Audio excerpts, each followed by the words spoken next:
Share para dalhin sa CHED at ipakita raw roon sa kanilang kilos protesta ang mga sirasirang pasilidad ng kanilang eskwelahan at tutulan ang panukalang pagtataas ng matrikula rito mula 12 pesos per unit sa 200 pesos per unit. Nakausap namin kaninang madaling araw ang 3 sa 5 estudyante. Walang bakas ng pagsisisi sa kanilang mga mukha.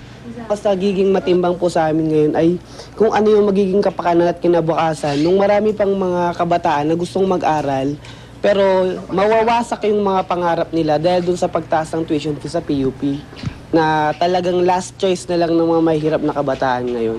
Sa halip na maging takot, ito ay magiging inspirasyon at tapang pa para sa mga scholar ng bayan para ipagpatuloy yung laban para sa mataas na budget sa edukasyon. Kahit ako ay kulong nila ng panghabang buhay dito, ay hindi ko kananaisin na makiusap sa kanila. Dahil ang ibig sabihin ng pakikiusap ay mismong pagtalikod doon sa prinsipyo mo bilang scholar ng bayan. Kami ay tinagurang scholar ng bayan. Ang mga nag-aaral sa PUP ay hindi mga individualista na mga pang sariling interes lamang aming pinangangalagan, kung hindi ang interes ng mas nakakarami. Ayon sa pahayag ni Attorney Jules Matibag, abogado ng mga estudyante, hindi maituturing na robbery ang kanilang ginawa dahil pinayagan sila ng gwardiya ng PUP na makalabas sa campus ng hindi namumuwersa. Pursigido naman ng PUP na isulong ang kasong kriminal laban sa 5. Ayon kay Attorney Alexander Nala, PUP Legal Counsel, malaya namang magkilos protesta ang mga estudyante sa pamantasan pero sumobra naman daw sa pagkakataong ito. Bilang simpatsya, kagabi, sinabayan din ang kilos protesta ng mga estudyante sa harap ng MPD headquarters ang pagdampot sa kanilang mga kasamahan. Ang ilan sa kanila ay nagpaumaga na rito para magbantay. Rhea, hanggang sa mga oras na ito nananatili pa rin dito sa tapat ng headquarters ng Manila Police District yung mga estudyante ng PUP na kasama rin sa kilos protesta laban sa tuition fee increase kahapon. At hanggang sa mga oras na ito, kinukundina pa rin nila yung ginawang pag-aresto at pagkulong dun sa mga kasamahan nilang leader estudyante. At Rhea, inaabangan natin o inaantabayan na natin kung meron pa silang ibang kilos protesta na gagawin ngayong araw patungkol pa rin dun sa pagtataas ng tuition fee. Rhea? Maraming salamat, Trisha Zafra, nag-uulat live mula sa Maynila. Pagtataas ng matrikula sa Polytechnic University of the Philippines, hindi aaprubahan ng CHED. Yan po ang ipinangako ni CHED Chairman Emmanuel Angeles sa mga estudyanteng sumugod sa kanilang compound kahapon. Narito ang report ni Jamie Santos.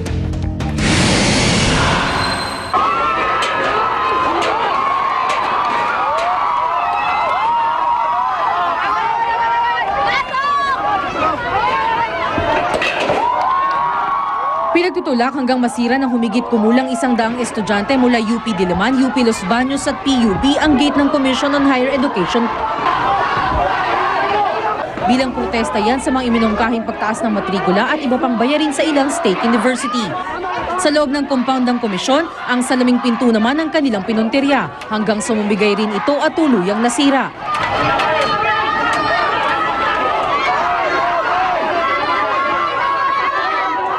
Pilit silang itinaboy ng mga security gamit ang fire extinguisher.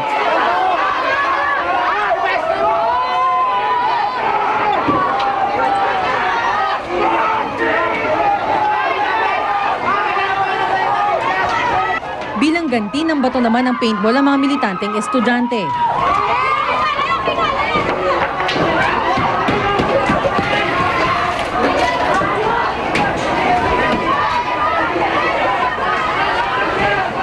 Maya-maya pa, nilabas na sila ni CHED Chairman Emmanuel Angeles.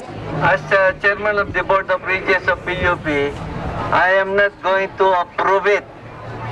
Okay? There will be no tuition fee increase in PUP.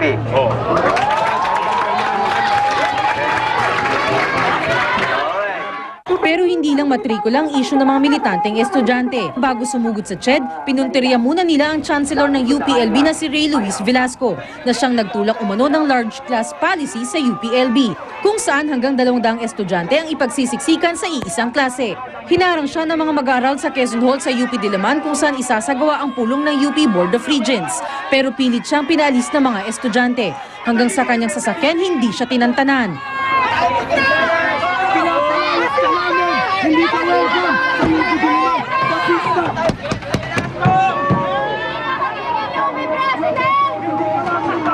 Dito na lumabas ng sasakyan ng UPLB Chancellor at hayagang hinamon ng mga estudyante na siya ang batuhin. Bagay na di rin ipinag-atubili ng mga relihista.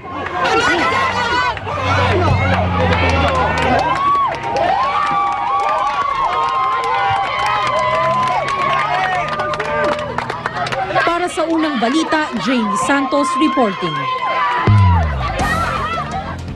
Samantala, grupong Piston humihirit po ng 8 piso kada litrong rollback sa presyo ng mga produktong petrolyo. At para sa reaksyon ng mga oil company, bakusan po natin si Ginoong Fernando Martinez, presidente ng Eastern Petroleum. Ginoong Martinez, good morning. Good morning, Igan, at ating mga kababayang nanonood ngayon. Sa kwenta ba yung 8 pisong rollback na hinihiling ng Piston, makatwiran ba yan? Napakalayo naman nun. Oo. Alam naman natin na, Igan, na imposible. At sa last year, ganyan din ang mga sinabi nila. No? At pinakikita naman natin na kwetas para yung landed cost, halimbawa ngayon, Igan, ng diesel, 32 pesos.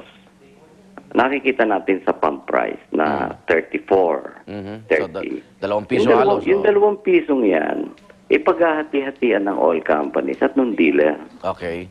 So, kung titingnan mo, dapat niyan ideally nga may 10% difference sa landed cost. Oo. Kaya ang sinasabi natin sa mga kaibigan natin, kila George. George, alam mo naman na imposibleng mangyari yan.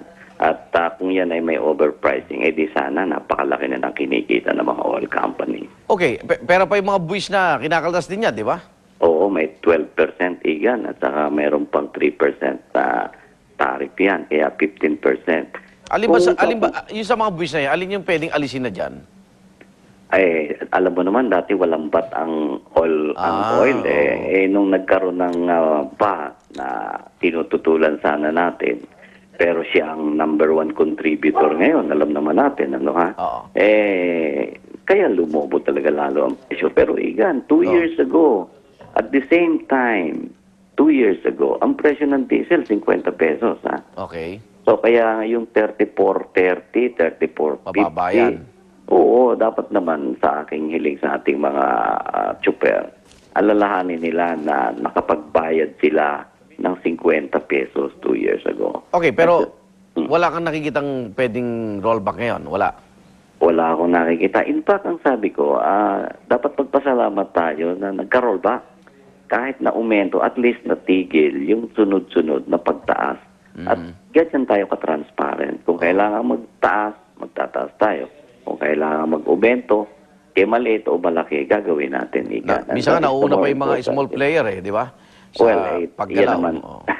Ginagawa naman natin yan kung kailangan gawin. At minsan naman yung malalaki na uuna rin, Igan. Okay, bago magsimana Santa ngayong linggo, meron bang rollback, Ginoong Martinez?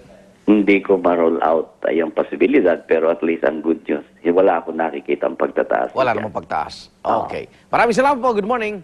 Thank you, Igan. Ginoong Fernando Martinez po, presidente ng Eastern Petroleum. Nadiskaril na tren sumalpok sa isang gusali sa Norway. 3 ang patay.